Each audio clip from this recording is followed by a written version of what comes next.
You mentioned something called return of fund earlier. Talk me through that a tiny second. Oh, yes, right. On the cheerful subject of death, Yeah. which I'm afraid, for everybody, and people often say to me, what happens to the money?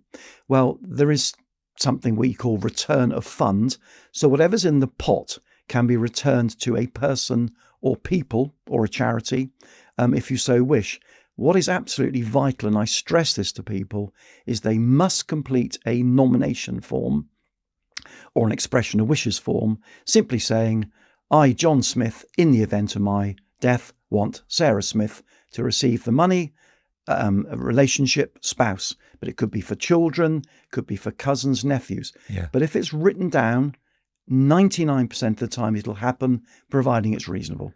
That is brilliant. That is a brilliant additional tip there about filling in a death nomination form. I'm going to quickly address everybody here and say I was with a provider yesterday and said that they've got a 6% conversion rate of people completing a death nomination form.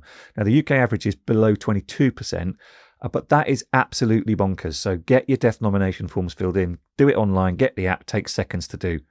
You're very welcome. Can I add one point to that, James? Yeah. When I speak to people, they've often got 4 or 5 other pensions from the old days.